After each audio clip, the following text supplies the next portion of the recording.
Gente, bom dia, bem-vindo ao nosso dose diário de hoje e hoje o vídeo é sobre psicanálise e autoescrita. Por que eu vou fazer esse vídeo hoje? Porque no vídeo Existencialismo e Autoescrita, que tá aí, vou botar, eu falei bastante sobre psicanálise e fui impreciso com muitas coisas, como certamente você hoje de novo, vou ser impreciso de novo, mas fazendo uma diferenciação lá entre o que eu acho que é a lógica da autoescrita, desse negócio que eu estou chamando de autoescrita por falta de um outro nome, que eu achei melhor chamar de autoescrita, porque eu achei legal também o nome, achei bonito o nome, que é uma espécie de prática de elaboração e de pesquisa e de investigação e de cuidado e de imaginação sobre si mesmo. E as diferenças entre isso e a psicanálise, tá? Como eu uso muitas referências da psicanálise um tanto de vezes, essas coisas ficam meio confusas. Então hoje eu vou tentar clarear essa parada, essa questão toda, para ver se fica menos leviano mesmo o que eu tô colocando, tá bom? Vou tentar.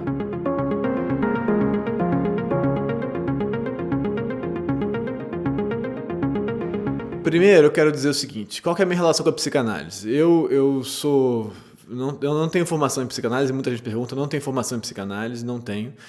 Eu estudo psicanálise desde a faculdade, eu fiz muitas matérias na época da graduação, muitas disciplinas de psicologia clínica que me interessavam muito, depois segui estudando especialmente Freud e Lacan, meio que esse campo, Então, quando eu tô falando de psicanálise, eu tô falando muito disso, porque tem muitas psicanálises diferentes, né, como conceitos, como maneiras de lidar com isso. Então eu tô falando disso e eu estudei isso, estudo isso, me interesso por isso, faço cursos disso e tal, e coisas assim. Não faço formação no sentido formal, né, numa escola e tal. E faço análise pessoal, faço psicanálise como paciente, como analisante, enfim, desde os 14 anos, com interrupções, mas desde que comecei com 14 anos. E sou filho de uma psicanalista. Então, tudo isso é um campo que é muito presente para mim, isso que eu estou querendo dizer, mas eu não sou psicanalista, tá? Essa é a primeira coisa, eu não sou mesmo. Não sou, e até onde eu sei, não quero ser. Muito embora minha mãe ache muito animadora a ideia de que eu possa virar psicanalista. Isso é um outro assunto. Eu uso muitos conceitos da psicanálise para falar as coisas que eu estou falando, para pensar o que eu estou pensando. Uso mesmo porque me interessam, porque eu acho que o que o Freud fez lá, em 1900 e tal, quando ele lançou mão desse conceito do inconsciente, que nem foi ele que inventou exatamente, mas não importa isso, eu acho, mas de que a gente não tem total domínio sobre a gente mesmo, de que a nossa vida não é assim, eu escolho, eu faço e ponto e tal, que é o que a gente às vezes acha que é. Esse campo do inconsciente que diz muito sobre por que a gente repete coisas sem entender, de onde vem isso, e dessa ideia de um sujeito formado numa espécie de relação intersubjetiva, num campo da infância, das primeiras coisas e tal, e tudo isso que diz da psicanálise. Então, essa noção desse sujeito que tem inconsciente, tem campos inconscientes. Então, isso tudo me interessa muito. Resumindo muito, me interessa muito. Por outro lado, eu tenho algumas críticas em relação ao que eu entendo por psicanálise. Aí as pessoas podem falar, mas isso não é psicanálise, pode ser uma outra coisa, pode ser de outro jeito, é verdade. Psicanálise pode ser muitas coisas. Então, eu vou falar sobre o que eu entendo como psicanálise, como a relação que eu tenho com ela, tá? Algumas coisas me incomodam nisso, e a primeira coisa que é fundamental, que é meu incômodo realmente, e nesse sentido, por que a autoescrita para mim é um caminho um pouco diferente disso, que é essa noção da psicanálise, desse sujeito que, vamos pensar, a psicanálise foi feita por médicos, né? O Freud, neurologista, depois o Lacan, médico também, o Winnicott, médico também. Tem uma coisa do médico atendendo o paciente. Então o Freud fala assim mesmo, né? Então é uma coisa datada lá, 1900 é diferente, mas tem a ideia do médico, do paciente, e essa distinção que o Freud, inclusive, usa termos como a ideia de superioridade, numa tradução, distanciamento crítico ou afastamento, uma ideia de afastamento, de distinção, em algum grau de poder que a gente poderia discutir entre o médico ou o analista e o analisante, o paciente, essa distinção é que eu acho uma grande cagada. Para mim, na minha opinião, tá? a minha impressão, que é o que o Lacan chama de sujeito suposto saber. Você acha que aquele sujeito, mesmo que não seja uma ficção, isso, você acha que aquele sujeito tem algo a perceber sobre o seu inconsciente, sobre você, então você deposita nele esse suposto saber. E engraçado porque o Lacan usa inclusive um exemplo da filosofia do Sócrates, que é uma coisa que eu uso como referência muito forte para a autoescrita. A ideia das perguntas que encaminham a gente para algum lugar, ou que encaminham a gente para o processo de perguntar. Bom, que para mim é muito caro, muito intenso, essa relação com o Sócrates lá, que é o exemplo que o Lacan usa do sujeito suposto saber também. Mas então eu estou tentando dissolver essa ideia desse sujeito que está acima de você, né? De que está acima no sentido de que sabe sobre você, ou que parece saber sobre você, ou que parece ter a dizer sobre você. Isso me incomoda porque eu acho que a gente tem que buscar autonomias, a gente tem que buscar autorias, autoria no sentido narrativo, né? E autoria no sentido estético e imagético, sobre a nossa vida. A gente tem que ser autor e vivente, e autor e participante da nossa existência. Autor e afetado por também, pela nossa existência. Então, para mim, isso é tudo um campo mais intenso, complexo e atravessado por muitas coisas. Bom, mas me incomoda muito a ideia de que tem alguém lá que vai te dizer. Quem já fez análise aí, entende? Eu estou no meu 7º analista agora, né? Mudou muito de lá para cá, do primeiro para agora e tal, mas tem ainda esse lugar de que é um cara que está lá num lugar que ele não está no jogo da história. Então, na autoescrita, tem uma diferença. A primeira diferença que é muito séria, muito fundamental, que é a seguinte. A autoescrita é composta por 3 práticas. Nesse momento que eu estou falando agora, em julho de 2019. Isso pode mudar, mas agora é assim, são 3 práticas. Uma é a prática diária de autoescrita, a outra é a prática de elaboração de um conteúdo. É um outro tipo de trabalho. E uma outra que é a prática da interlocução. A interlocução tem a ver com você usar esses conteúdos que estão sendo produzidos, estão surgindo e tal, para conversar sobre eles e tentar encaminhar uma coisa. E aí, nesse caso, como no presente estado onde estamos agora, a elaboração acontece com esses caras, as pessoas que estão fazendo autoescrita comigo, e a interlocução acontece comigo a partir desse conteúdo que eles estão produzindo, desses textos. E a gente trabalha a partir dali. Tá. Nessa interlocução, existe uma diferença fundamental em relação ao que seria o processo de análise. Eu, que sou o interlocutor nesse processo, me coloco no jogo, num processo que não é a transferência, que seria para o Freud, lá a transferência do que seria o paciente repetindo os sintomas da neurose dele na relação com o analista. Não é disso que estamos falando. Quem entende de psicanálise, a ideia de transferência não é de como que você vai repetir, vai chamar o seu analista de seu pai, por exemplo, sendo tosco.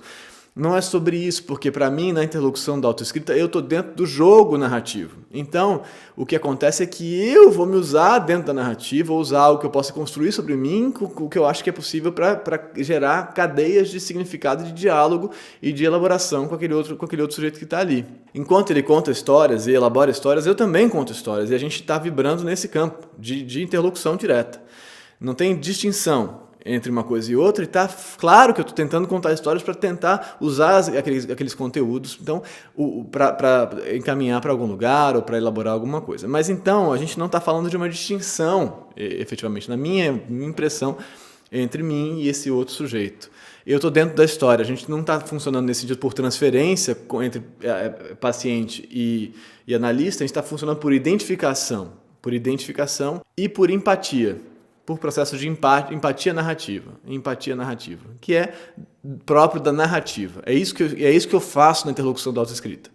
Então isso é uma diferença séria, muito séria. Eu estou dentro do jogo. Por isso que esse canal também aqui é importante, que eu me coloque dentro da história, que eu esteja atravessando fragilidades também, porque estou também, e não que eu me retire desse jogo da fragilidade que é humana, entendeu?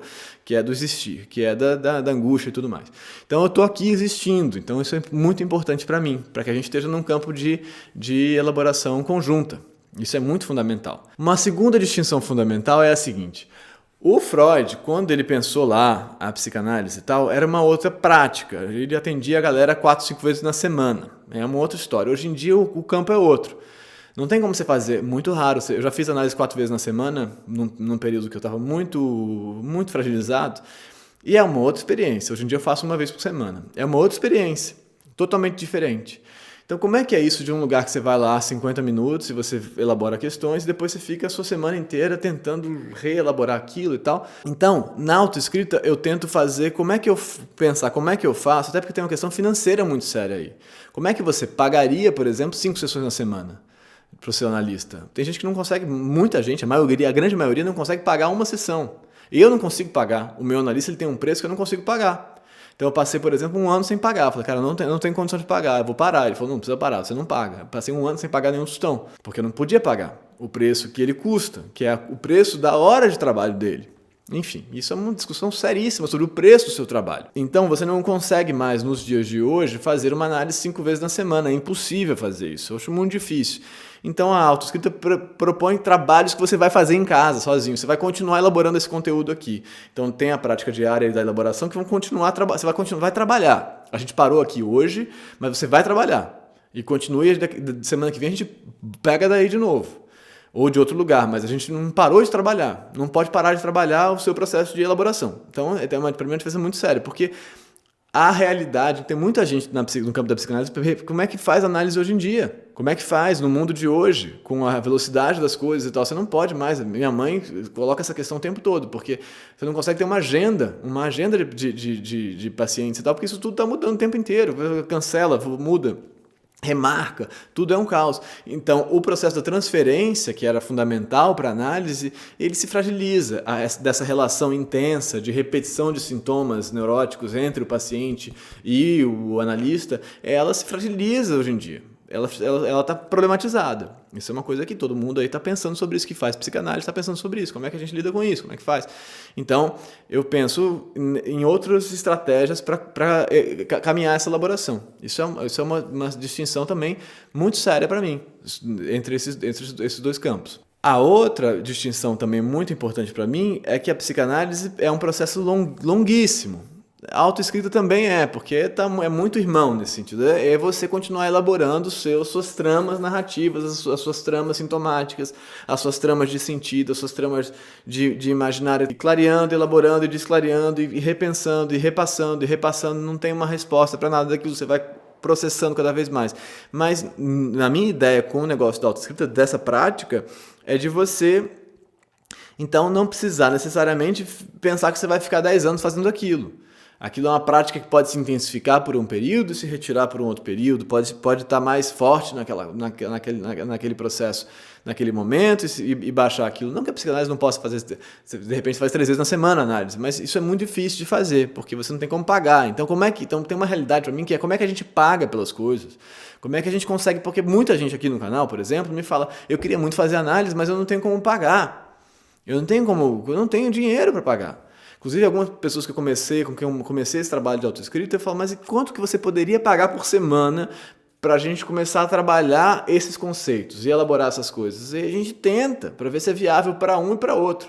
O que é raro na análise, né? Acontece, mas é raro. Tem psicanalistas que fazem esse processo. Você fala, cara, quanto que você pode pagar? Como o meu analista fez comigo. E ainda faz, porque eu não pago o preço dele. Bom, então isso é uma coisa muito... A coisa do valor é muito séria. E de você pensar... É real você pensar ficar 15 anos em análise hoje em dia, pensando o mundo que a gente está vivendo? É real isso? Faz sentido isso? Faz sentido isso? Entende? Isso é uma distinção também muito séria. Mas os campos que eu estou levantando, da ordem do entendimento do sujeito, do que é subjetividade, do que é o inconsciente, do que é que a gente faz na nossa vida, que parada é essa que faz a gente, por exemplo, repetir sempre as mesmas coisas?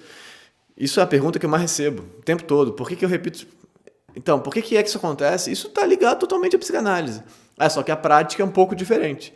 É uma prática que caminha por uma elaboração de narrativa, de identificação. Vocês já prestaram atenção quantas vezes vocês já disseram a frase, ou já ouviram a frase, me identifiquei totalmente? Me identifiquei totalmente com isso. Me identifiquei, cara, eu sou total, você é igual a mim ou diferente de mim. A gente trabalha hoje em dia, ao longo do século XX, cada vez mais investido na lógica da identificação. Me identifico com fulano, logo eu vejo fulano, eu acompanho fulano, eu gosto do fulano, o canal de fulano, o filme de fulano, tal, o personagem da série e tal. A gente lida com identificação. Então a autoescrita trabalha com identificação mais do que com transferência. Então tem essa distinção que é muito importante para mim. Espero ter respondido alguma coisa. Espero ter clareado alguma coisa. Eu não quero jamais diminuir a seriedade do trabalho psicanalítico. Eu acho, com muitas críticas, com questões de gênero, para pensar o que o Freud escreveu, quem era ele naquele momento, por que ele escreveu isso, aquilo outro. Milhares de questões que a gente poderia levantar. É óbvio, qualquer coisa que foi escrita em 1900 a gente tem que repensar hoje, e assim segue, normal, a gente tem que repensar mesmo. Mas eu acho que tem um valor incrível o que foi levantado ali. A gente não pode negar, é uma coisa que mudou o século XX, a psicanálise. O inconsciente como coisa mudou a nossa vida mesmo. Mudou mesmo. Então a gente tem que usar esse troço. Então, enfim, era isso que eu queria dizer. Não, longe de mim querer ter sido leviano, devo ter sido de novo nesse vídeo, mas digam aí se ficou mais claro. Nessa semana eu vou tentar fazer pelo menos mais 2 vídeos explicando o que é autoescrita, exatamente como é que funciona, tentando clarear isso para ver se serve para alguém, tá? Gente, muito obrigado. Se inscrevam no canal, curtam esse vídeo, compartilhem, mandem para alguém, mandem perguntas e digam aí se essa elaboração serviu para vocês aí alguma coisa. E a gente continua tentando pensar a vida, porque é o que a gente tem para fazer. É o que a gente tem para fazer, não é outra coisa. A gente tem que pensar a nossa vida porque a gente tá aqui fazendo isso, entendeu? Então vamos nessa, viver e pensar, Eu acho que é o que a gente pode fazer. Enquanto é tempo e é tempo. Até amanhã. Obrigado.